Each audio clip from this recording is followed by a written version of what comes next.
Okay, so now I'm gonna make the water mill, and here's all the pieces that I'm gonna be using in this project. Oh, there's the lemon projects over here. Okay, so here's all the pieces that I'm gonna be using. It's my water bottle. These little cups I'm gonna use instead of the bottle caps. Pencil for the little thing in the middle. Alright, so it should be pretty easy.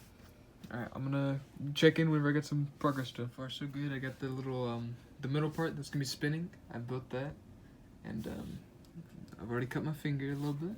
Never hurt. So yeah. And I've decided to go for a different design. And the design in the video, they went straight out in each one of these little sections where they cut it out. But I have a different material in the middle, and it's not as sturdy as the bottle cap that they used. So instead of doing that, I'm gonna do it like perpendicular in each direction. So it's gonna look like this. But it should still work in theory. Okay, so now it's pretty similar to what I had the last time, but it's all hot glued down. It's not gonna move anywhere. Pretty sturdy, ready to spin. So next I'm gonna cut a hole in the middle right there. I'm thinking of cutting the hole with this screw, because I'm gonna use this pencil as the pivot point, because it's a pretty rounded pencil.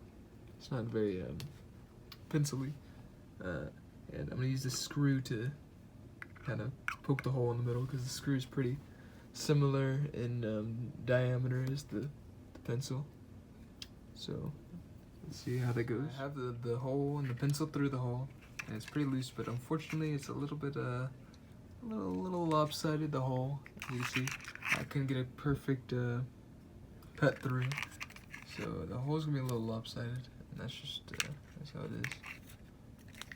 So I'm gonna attach the cups to the ends of each one of these things now. Okay, so now I have each one of the cups attached, and the hole is in the middle, as you can see. I just need to create the thing that this is gonna be standing on. So I have this fully done. So the next problem is, I don't know, I'm trying to get the correct angle on this. So this is the platform I was going to use to like, have it in the middle, right? But here's these two right next to each other. Here's the platform and this. Unfortunately, the cup legs are too long. So I'm going to find a solution to that.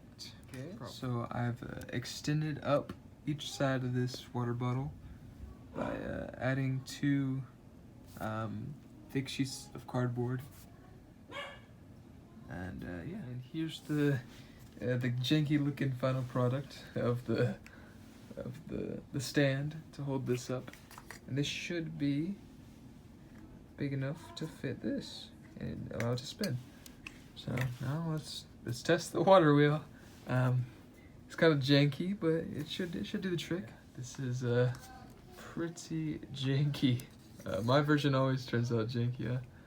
Well, let's try it with some water. So now I'm in the bathroom. Oh, I'm gonna test the water wheel to see if it spins properly.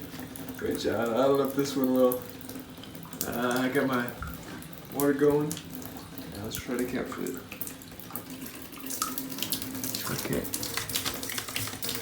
Yeah,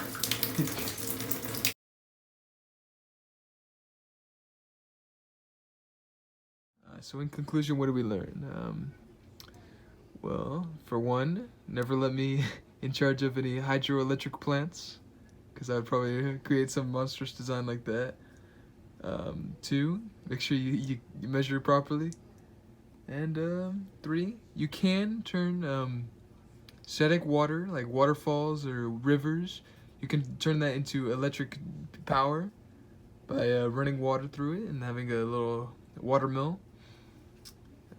So you can turn that water flowing into